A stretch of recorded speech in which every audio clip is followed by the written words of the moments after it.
Welcome into another edition of the NBA Lockdown Podcast with Bruce Bowen. I'm Israel Gutierrez. There were a couple of impressive comebacks yesterday in the second round of these playoffs. We'll start with Clippers Thunder.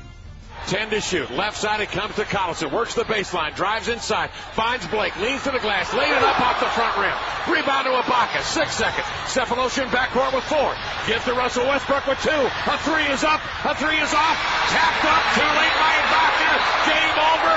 Clippers survive to tie the series at 2-2. The final. Clippers 101.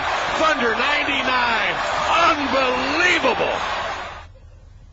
That was the final call of the Clippers' comeback against the Thunder. The Clippers trailed by 12 at the start of the fourth, outscored the Thunder by 14 in the period to take this game. Bruce, this was pretty darn impressive. The way the Thunder started off that game, it just looked like they were going to roll right through them. They looked like they found some sort of confidence, some sort of switch to sort of be able to beat the Clippers, and then the Clippers just behind Chris Paul, behind Darren Collison, behind a heck of a defensive effort by Chris in particular, because they went small. They had Chris on everybody from Caron Butler to Kevin Durant. Bruce, what stood out to you in terms of this comeback by the Clippers? Well, it's always the superstars are going to cancel themselves out, Izzy, as I said earlier.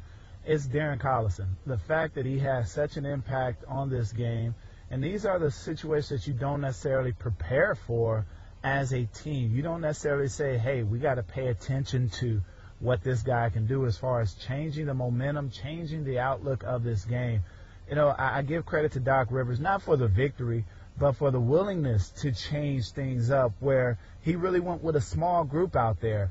And you would think, because you have such a good defender in DeAndre Jordan, that they could, limit the effectiveness of what Kevin Durant has been able to do. But I like the way Doc said, you know what, we got to speed the game up. It's too slow for us if we want to have a chance at breaking into this lead. And you saw it in the double teams. It was more athletic guys. You got Chris Paul on there. Chris Paul is a strong individual. He's able to keep guys out of the paint that are bigger than him. And that's what I think has been the most impressive aspect of things, is that he's been able to have an effect on Kevin Durant with a double team. I'm not talking about by himself, but with a double team. What Kevin Durant has to worry about is Chris's hands all the time. If he goes to set the ball on the ground or on the floor, he gets a hand on the ball. If he turns the faces, he has to be really cognizant of what Chris is doing as far as getting into his airspace. Now you throw in the fact that he has a double team coming. So I don't think they prepared for such a double team. When you go into thinking about what's going to happen, okay, usually it's a big coming over, someone that Kevin Durant is able to go at, attack, other than, say, Chris Paul. But you bring some of those guards around, now he has to think a little bit. And once he starts thinking out there on the floor, he's not reacting. Did it seem to you, Bruce, that it was a little too easy to throw Kevin Durant off late in the game, whether it be with the double teams or whether it be where he was sort of forced to get the ball on the floor even though he had a smaller guy on his back? Because I know, that was some of the criticism right after the game was, listen, you got to get down on the block if you got a smaller guy, or, again, we've said this a million times, you're being denied the ball too easily, or, you're not being forceful enough, Kevin Durant. And we know his body type, he's not LeBron James. He's not going to physically beat up any defenders, but he's got to find a way. Did it seem to you that was the case, that it was a little too easy to keep the ball out of his hands? No, the fact that OKC started shortcutting their plays, that's where I was more concerned with, as far as you don't want to do that late in the game. Now that this team has made a run, we understand that all teams make a run, but now it's even more important for OKC to run their sets to a T. I mean, they have to be perfect in the process of getting to certain spots where you want the ball. And so they want to run a little down screen where they get Kevin Durant the ball at the elbow.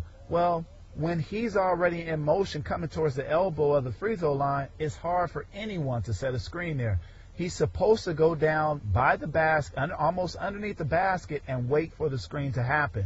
Because he came early, now it's not an opportunity to set a screen on Chris Paul. Another thing that I noticed in that period, in the fourth quarter, the ball movement stopped, Izzy. There was no ball movement. It was just come down, okay, here you go, Kevin. Whenever you do that, you give even bad defensive teams, and I'm not saying that Los Angeles Clippers is a bad defensive team, but I'm saying you give bad defensive teams an opportunity to set their defense and watch what you're doing. Now they can load up, they can get into a position where they need to be, and you don't have those opportunities to penetrate certain closeouts or certain gaps within the defense because they're not moving. So I thought their execution offensively was bad because they were just coming down trying to just dump the ball into Kevin Durant when they're having issues. That's the time where you really want to get movement because you are having issues getting your playmaker the basketball. Well, let's hear what Kevin Durant had to say about his challenge with being defended by Chris Paul. He doesn't. It's not one-on-one. When I catch the ball, they send in the double team. So when they didn't, I scored. When they sent the double team, they did a good job of crowding me and making me get rid of the ball. But, when it's one-on-one, I got the advantage. Yeah, I mean, he definitely would have the advantage if it was one-on-one. And, yes, like he mentioned, it was a lot of double teams. But, he wasn't really getting the ball cleanly. And to me, we've talked about this before, but Scotty Brooks keeps getting heat about this. His offense not being fantastic and his offense not having a whole lot of counters to what defenses are doing. And, for a while there, it looks like Kevin Durant and Russell Westbrook can just kind of will their team to a win. They seem to do it in Game 3. And then in Game 4, they're well on their way. And then, suddenly the Clippers figure something out. And then on the other end, it's, he's concerned about the defense all of a sudden because they can't stop the Clippers on seemingly any possession. And I think one goes hand in hand, is it not, Bruce, where if you're struggling offensively, then sometimes your defense tends to struggle too, whether it be the poor mentality or just transition, or maybe you can't match up right when you're missing shots and matching up in transition. Like, what was the biggest challenge? What do you think the biggest challenge is for Oklahoma City to just kind of stop a run when it's happening like that? Well, the biggest challenge is their, I think the continuity of everything that they're doing. Do you get away from the defensive concepts of what you have and start relying solely on the offense? You can't do that, and sometimes that happens when you get a big lead. You become comfortable, and the Clippers, you got to give credit to the Clippers for staying in it. But OKC, they basically played 40 minutes of good basketball. 40 minutes. It's 48 minutes to the game, but 40 minutes of good basketball, and the fact that you did not take into account the attacking, every drives to the basket. They weren't settling for jump shots, and that's what you kind of hope a team will do. But they were taking it to the rim, especially Collison. He was getting in there, and that's what you need from the standpoint of the Clippers. But on the other end, you got to get back to that defensive concept. You got to get your rotations in. When guys start watching that clock and they start watching the score kind of dwindle and they're matching score for score, that's a bad sign, especially being on the road. Well, yeah, you mentioned the Clippers attacking late. The Clippers 22 field goal attempts in the fourth, 14 came in the paint, came in the restricted area, and they made 12 of them. And in the first three quarters, they were 12 of 25 in the restricted area. Points per play in the fourth quarter, the Clippers are getting 1.36 points per play as opposed to 0.74 through the first three quarters. And, of course, Scotty Brooks wasn't necessarily happy with his defense in that comeback by the Clippers. Well, the bigger problem is the defense, 38 points. We take a lot of pride in what we do defensively. When they were down, they played with a lot of desperation, and they were able to spread us out. And I think Griffin got 10 points. Paul got probably 10 points. I think DC got 10 or 12 points. So everybody got involved in their offense. But defensively, we had to do a much better job. Actually, the Clippers had two 30-point quarters. They had 31 in the second and 38 in the fourth. So there is reason to be concerned if you're Scotty Brooks with that defense. I mean, however, you start off scoring, 57 points in the first half. You would think you can get better than 99 total. But to me, you talked about the stars sort of canceling themselves out. You've got three of the best, and I don't know where you want to put Russell Westbrook, Bruce, but a lot of people have him, probably underrated still just because they think of how maybe he doesn't get the ball to Durant enough. All the typical criticisms of Westbrook, so maybe that knocks him down a peg or two. But his numbers in these playoffs, he's almost averaging a triple-double, okay? So you could argue that he's a top 6, 7, 8 player. So you've got 3 of the top 6, 7, or 8 players in the same game, in the same series, and you just can't assume that a guy like Chris Paul isn't going to be able to make a comeback or do something spectacular like he did in Game 1 and now in Game 4. You can't just assume that Russell and KD can't, do something spectacular like they have been. So it's such a clash of, to me, these superstars that you never know. And, I mean, I'm not even including Blake Griffin in there, who you could also consider a top 8 to 10 player as well, if not higher.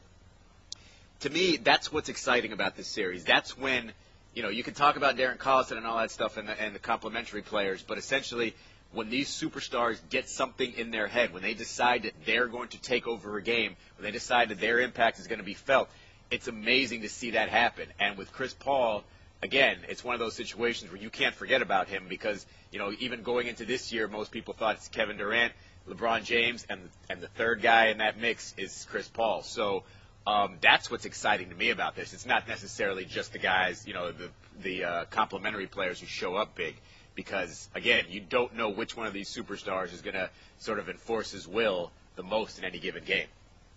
No, yeah, I agree with you, Izzy. But for me, it's like having a lovely ribeye steak. I mean, the caramelized marble of the steak. That's what you have in Chris Paul. That's what you have in Russell Westbrook. I mean, you can grill it, you can put it in the oven, you can give it a quick on a skillet. It's so many different varieties to these 2-point guards. I mean, Chris Paul, he is such a competitor. Russell Westbrook is such a competitor, and they do things in a different light.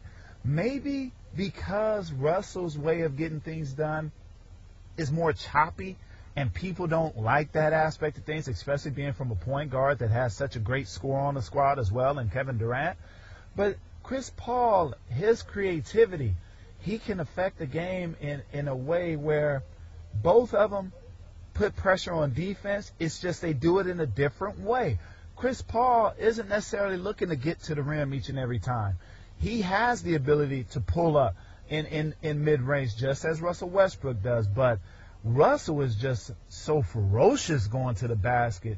You cannot help but enjoy that as a fan. And then you see Chris Paul run a pick and roll, and you see how forceful his dribble is, Izzy. I mean, he dribbles with authority. I can't remember a player who did that before in his time that's able to do so much with the ball as far as getting other guys involved or taking over a game. It's the same thing. Russell Westbrook can take over a game, but he can also kick it to someone else who can. So I think it's such a great deal as far as the Stars being able to perform, but in a different way is what makes this such a special game. And it also adds to, players in this game, period. Yes, they're stars, but what makes them special is their individual talent towards the game of what they're doing for their team. Well, it was pretty clear that Oklahoma City would have taken control of this series if they would have won this game, up 3-1, going back home to Oklahoma City for Game 5. But now the tone of the series, is it a significant change, or do you still think the Thunder, with 2 out of 3 at home, have the edge in this series and should be favored to win it, or did the Clippers put some sort of fear in the Thunder with that fourth quarter there? No, is you understand that they let one slip away, and it's in a way where when they watch film and see exactly how Los Angeles started doing a lot of their double teams and how they just didn't finish out the game, it had more. Now this is always a big issue when you hear guys say it had more to do with us than it did with them. Yes, they brought the energy, they brought the awareness of the moment, but at the same time, you didn't see execution in the offensive sets of OKC during that fourth quarter. So that's where OKC will look at. They'll look at it and say, you know what, we got to be more efficient. We got to get back to our basics and our principles of running our things the way that we're capable of doing it. We don't want to shortcut anything right now, because we realize that we let a great opportunity get away as far as really finishing a team or putting even more doubt in their head. They'll be at home. They will have offensive execution. And I think from that standpoint, it only allows them to feel better about themselves knowing that they could get the job done. Well, I will say this. The Thunder, Scotty Brooks, etc., might want to be ready for that small ball lineup for the Clippers again, especially if things are going south for L.A. They went to a lineup with Blake Griffin in the middle, with Chris Paul, Darren Collison, Jamal Crawford, and Danny Granger on the floor, and they shot 12 of 15 during that stretch and outscored the Thunder 33-17, which is crazy because if you think about it, the Thunder countered with Russell Westbrook, Reggie Jackson, Caron Butler, Kevin Durant, and Serge Ibaka. That's a pretty good lineup. You would think that that's a pretty solid lineup, and yet in the 5 minutes and 47 seconds they were on the floor together, they were outscored 21-8 and shot 2 of 7, committed 3 turnovers. It was ugly. As for the sideshow in this series, and we should call it a sideshow at this point because, frankly, these guys don't deserve this much attention. But Shelley Sterling, the wife of Donald Sterling, says she will absolutely fight to keep her stake in the Clippers.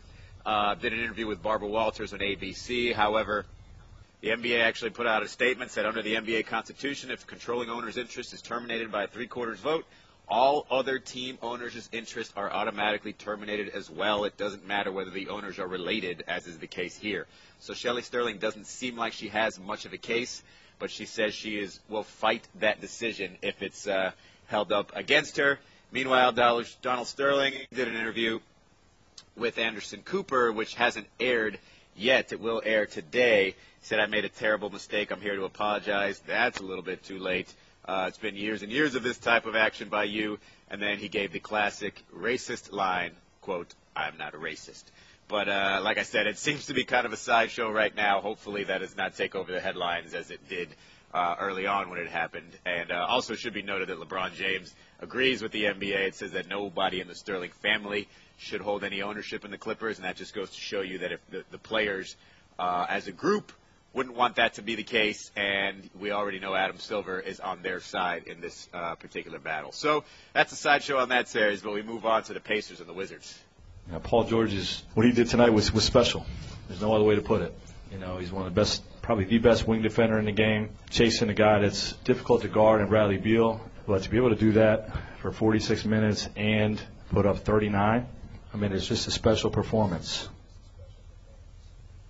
That was Frank Vogel talking about Paul George, who put up 39 points, 12 rebounds in 46 minutes of play as the Pacers made their own big comeback, this time to beat the Wizards 95-92 and take a 3-1 series lead.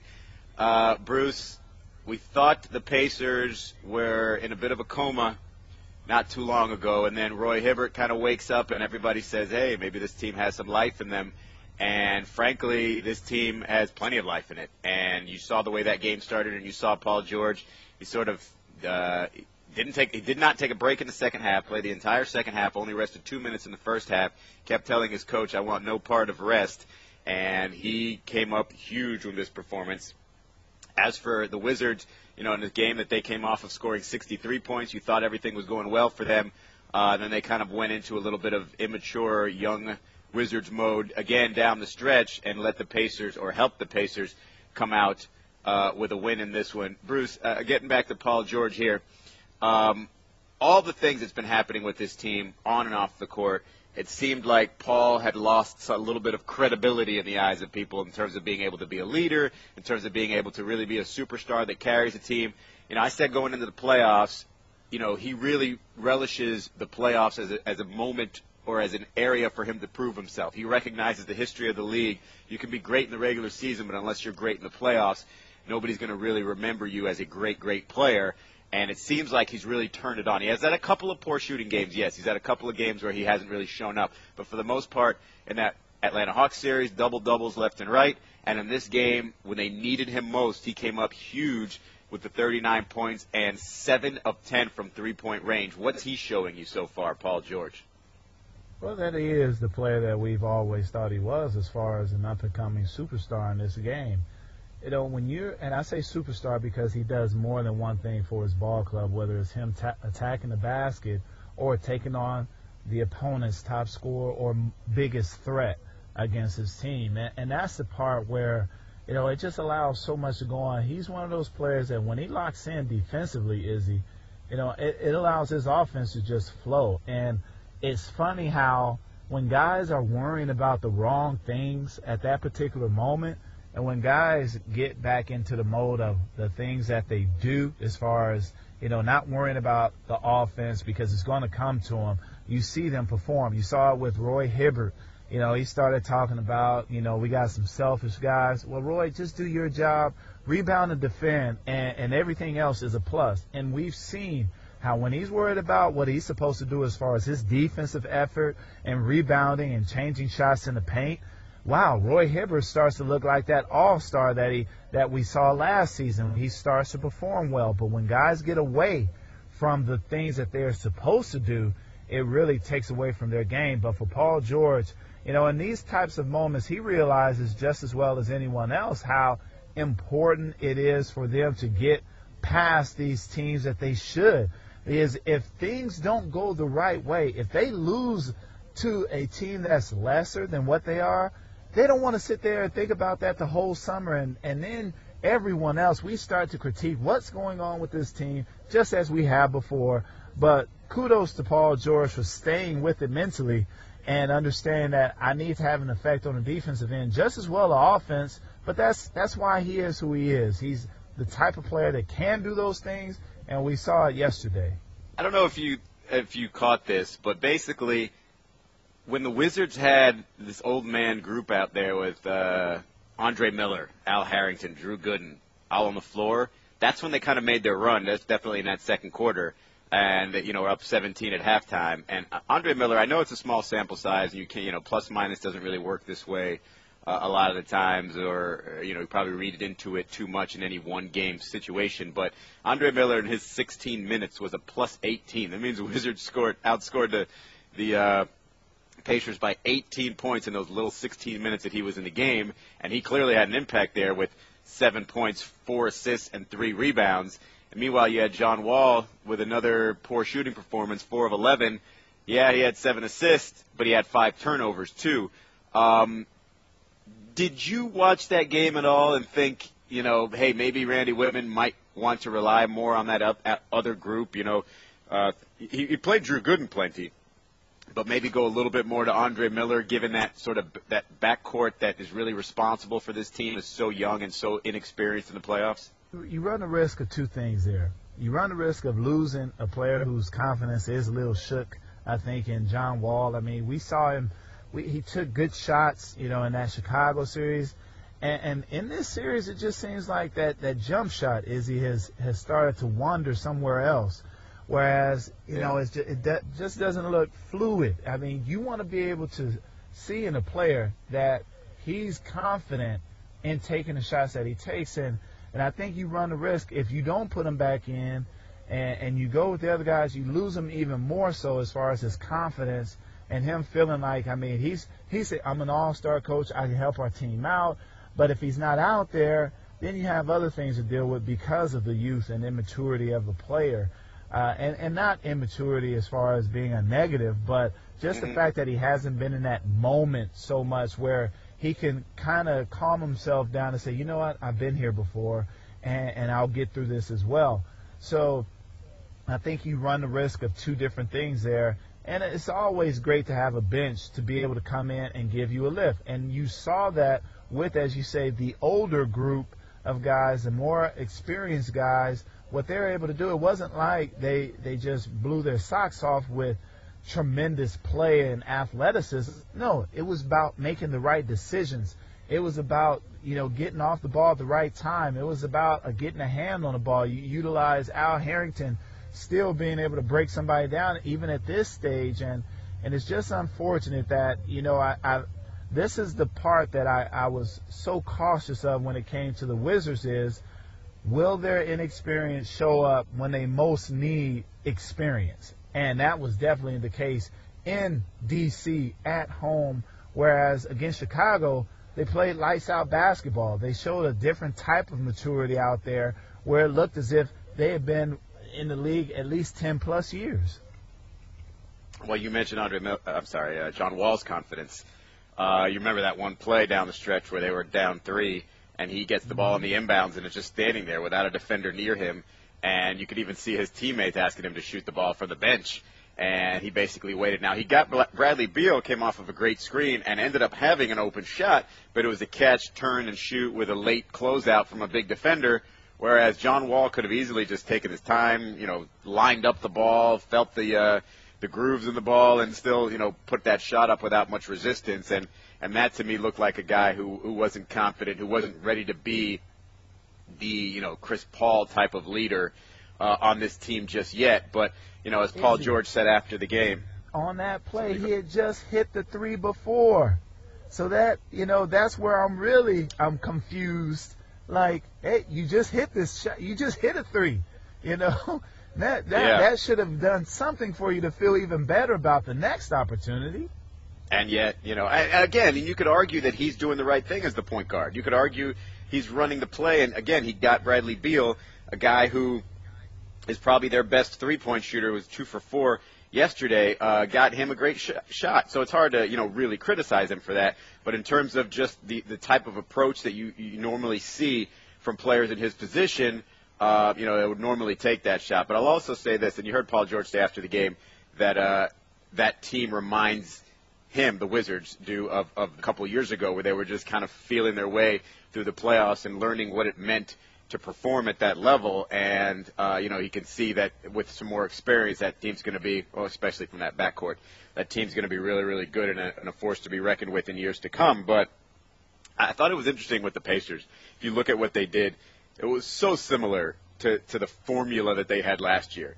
Their bench scored 2 points, Bruce, total. And that was a bucket from C.J. Watson. Luis Scola, Evan Turner, Jan Mahimi, Goose Eggs, all 3 of them. And yet they were so reliant on that starting lineup where you obviously 39 from Paul George, 14 from David West, 17 from Roy, 17 and 9 on 6 of 12 shooting. Had that big, long hook shot toward the end to really kind of seal the deal a little bit. And, and they got 20 turnovers. 20 turnovers. And only 2 fast break points, and yet they were able to win this game. Like, that's how they won last year. It was, hey, rely on that starting 5. Don't worry about the obviously, try to limit the turnovers, but you're going to get them. And in this game, they had 6 from Lance Stevenson, a source you would expect those types of turnovers from, and yet they still come out and win this game. I don't think that's necessarily a good thing, but I also think that it's sort of a reminder to them that, hey, if that's what it comes down to, we can still do that. But you're not really going to expect Luis Scola, Mahimi and C.J. Watson to not have an impact. But Frank Vogel did what, I thought he should have done in that Atlanta series and started doing down the stretch, is just trusting his primary guys, because he only played those bench players a total, all 4 of them, of 33 minutes. And, that's showing not only trust in your starters, but it's showing where you need to get your most production from, and that was a smart move on his part. So how is that team, despite the turnovers and despite the lack of bench production, how are they able to win this game and take control of this series? Because, I don't think you're going to get that type of performance from Paul George every day, but you got to be confident that it's there for you, that it's available for you, right? Well, yeah, you're confident that it is there, Izzy, but it's one of those moments where, okay, if there's a game, you heard Frank Vogel talk about, well, I just had to leave him out there. He said, don't take me out, don't take me out. Yes, he really had to have him out there because he was the only one that he could truly count on as far as bringing something to the table that was a benefit for the Indiana Pacers. I was watching him in those pick and rolls, Izzy, the way that he was really, he had the defender at wherever he wanted. He could do virtually whatever he wanted in that particular moment. And you hear players talk about being in a zone where things move slow motion or their defender is moving in slow motion. They can get to certain spots. That was the case with Paul. Paul got into a groove yesterday where it's 7 for 10 from 3. That doesn't happen often. And on the road, when you need it the most, this is one of those deals where, yes, all the other things that took place, you deal with it. You know that they won't play that bad again, especially being at home. But you take it because you have Paul George out there on the floor with his ability to create and draw fouls. I mean, I was watching him yesterday. I was like, this is the performance that his team needed from him. Not just him having it from a personal standpoint of doing well, but his team needed that type of effort more than anything else, Izzy. Yeah, and one of the things, the main concerns with the Pacers and Paul's lack of production down the stretch was, frankly, his shooting. And what used to be money, his mid-range, even his long-range shots, it seemed so smooth. It had gone south to the point where people were even questioning his mechanics, like if he had some sort of issue with mechanics all of a sudden. And yet, it seemed to really, he obviously had that touch in this game, and that's probably why he wanted no part of getting out of the game. It's like, if you're shooting it that well, you don't want to rest. You don't need a rest. You're just going to keep flinging it up there and seeing how many points you're going to get. So Paul regaining that confidence in the shooting touch is going to be a scary proposition for whoever they face next. And speaking of which, we're going to take a quick break here, but we're going to see the Pacers being up 3-1. You can almost pen them in to the conference finals. What can we say the same thing about the Miami Heat and get the Heat-Pacers conference finals that we've anticipated all year long? We'll talk about the Heat-Nets game 4 in just a second. Coming this summer, the 2014 FIFA World Cup from Brazil.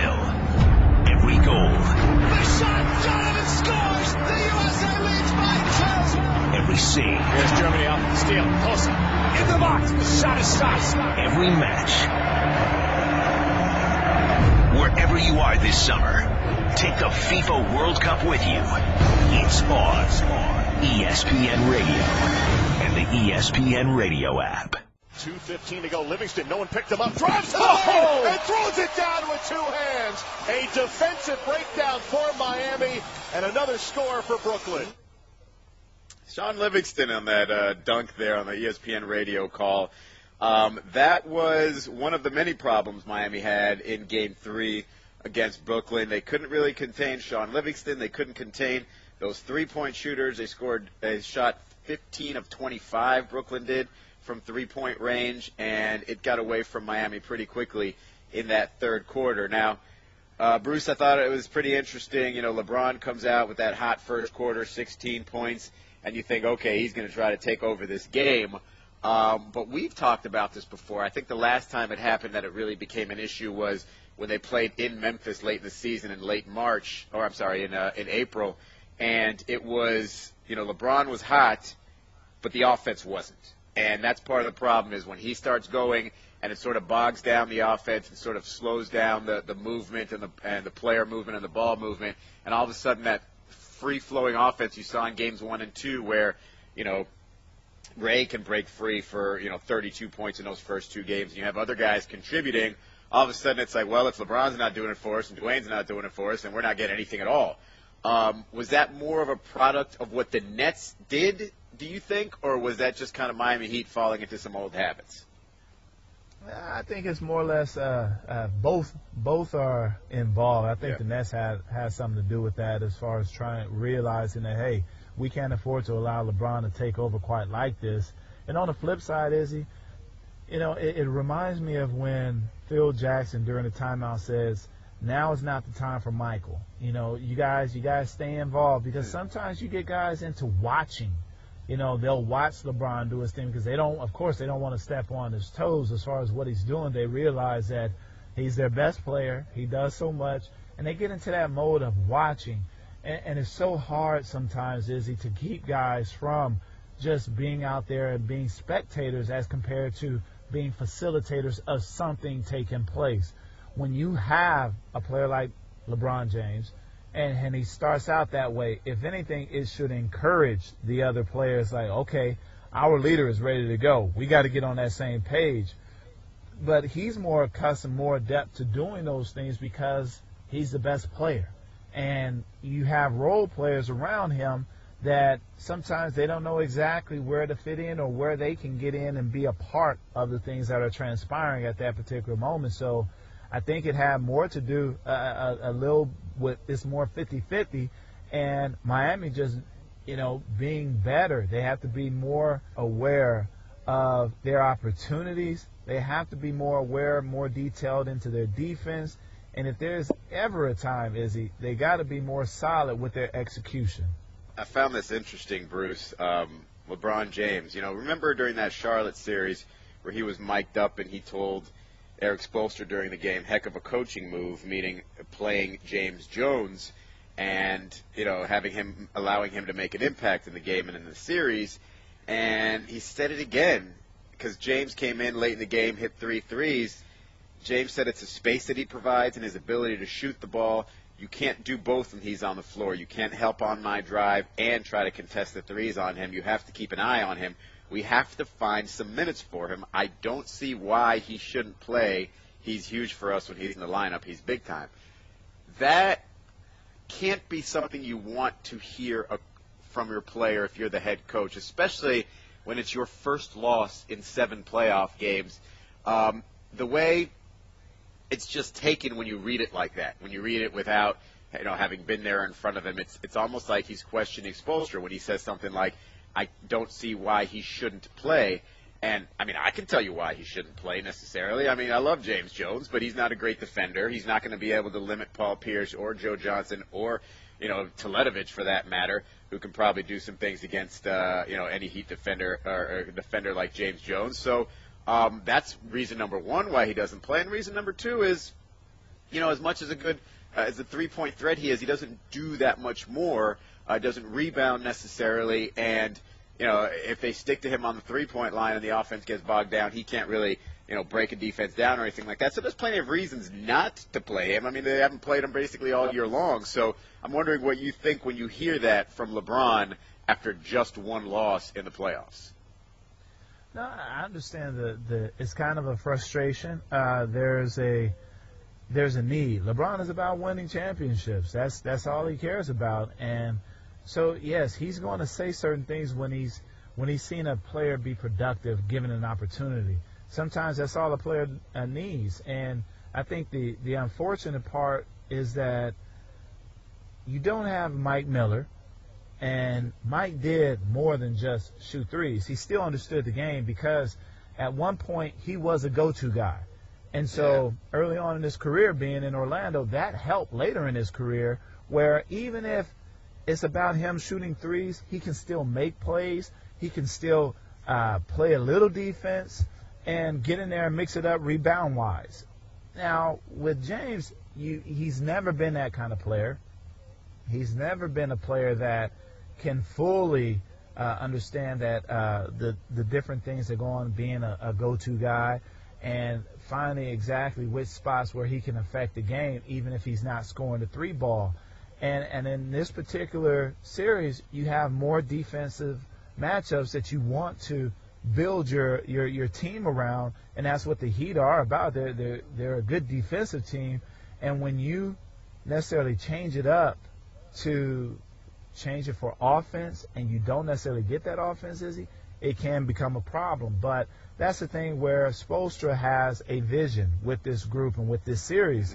And, yes, even though they confer, they talk about different things, coaches still have the last decision as far as where they're going as far as a direction. So I wouldn't take it as something that LeBron is really disgusted about or anything like that, because he understands it as well. But I think it's just more or less trying to figure out things where they could be more effective on the offensive end.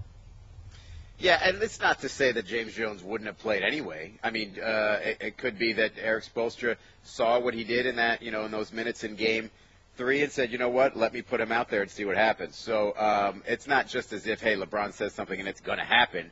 But it was interesting to hear that, especially given that it's just the first loss. But let's move on to the Nets for a second.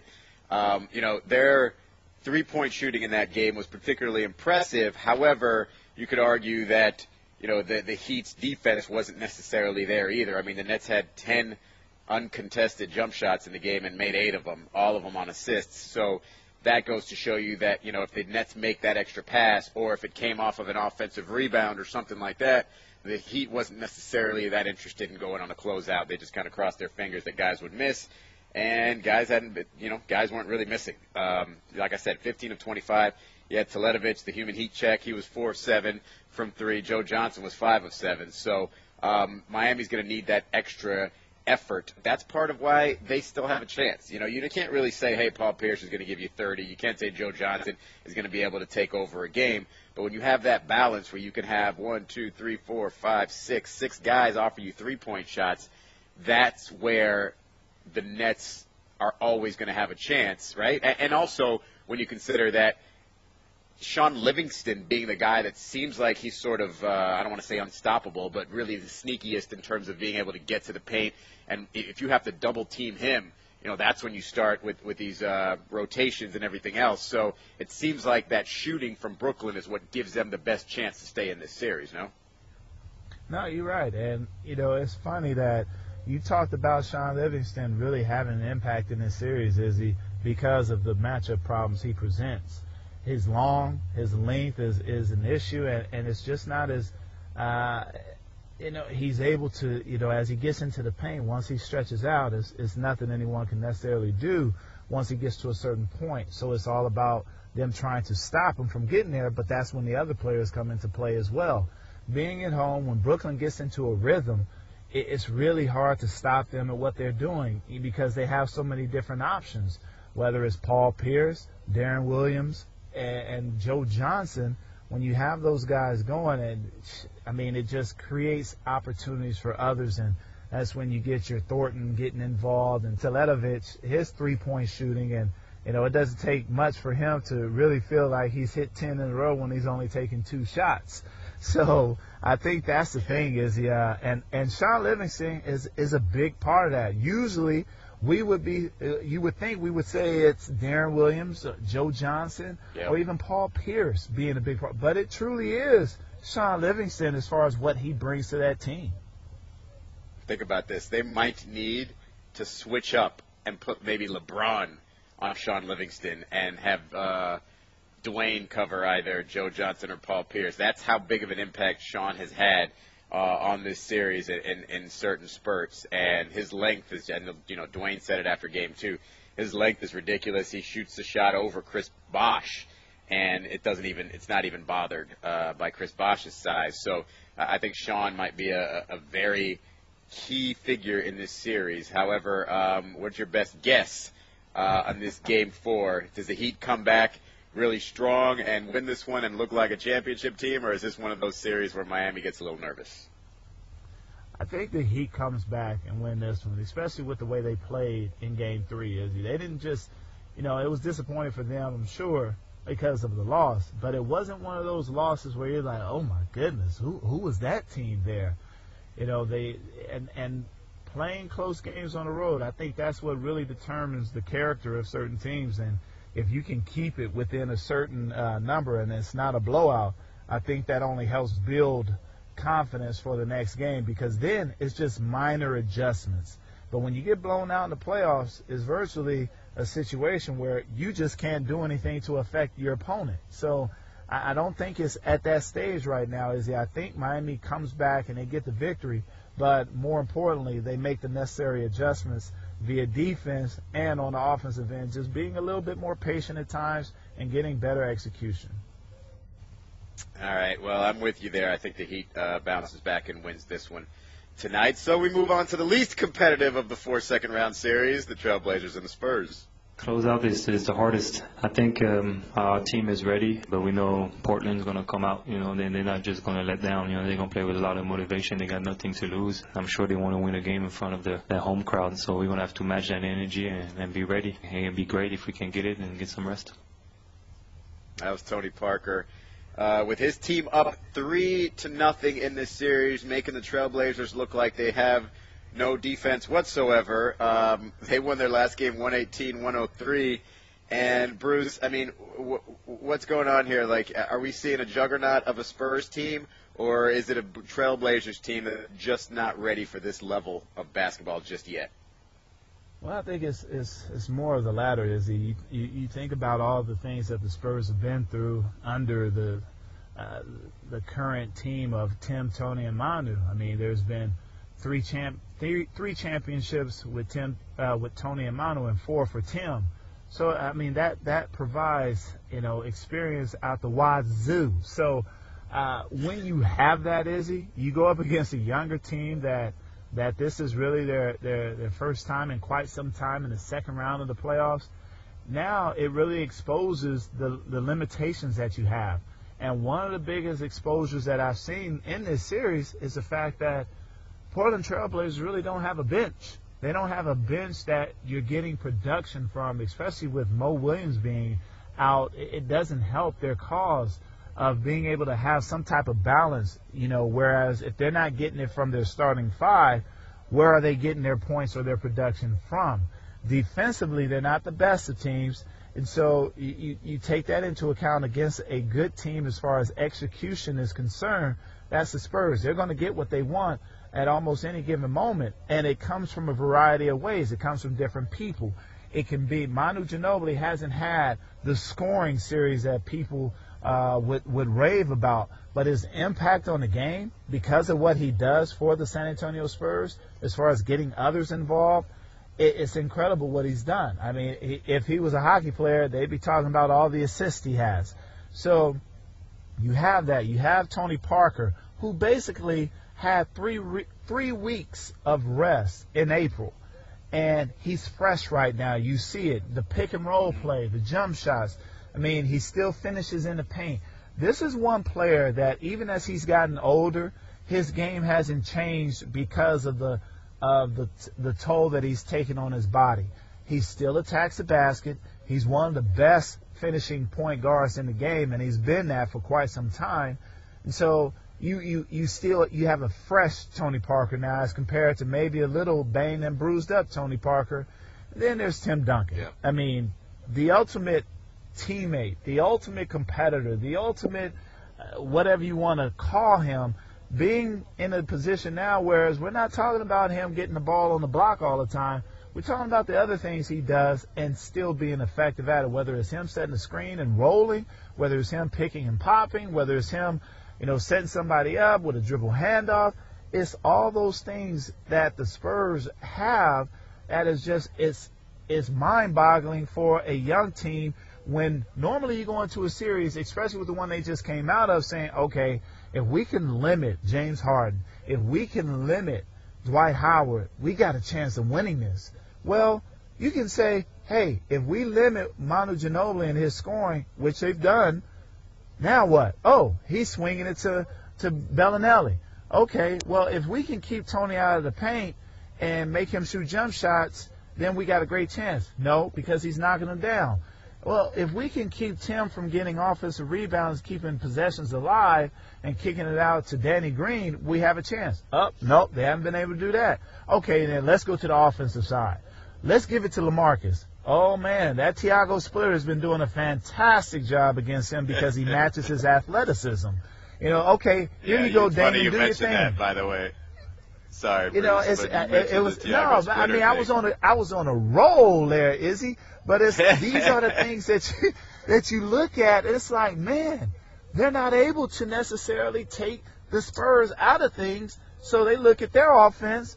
They're not able to do the things against the Spurs that they're able to do against Houston. So I know it's long-winded on my behalf, but those are the things that the Portland Trailblazers are dealing with. It's fine. I was just laughing at the Splitter thing because people don't necessarily consider him much of a defender, right? But in the last two series, I mean, against Nowitzki, when he was defending Dirk Nowitzki, Dirk shot only 43% against him. And LaMarcus Aldridge in this series so far is shooting 32% when defended by Thiago Splitter. And so that guy's having a heck of an impact. But you mentioned Tony Parker, man. Think about this. Think about the series so far that Kevin Durant's had and that Russell Westbrook has had and that Chris Paul has had and Blake Griffin and all these guys in these last, 4 or 5 games in their respective series. And you could argue that Tony Parker's been the MVP better than all of them for what he's been doing for this team.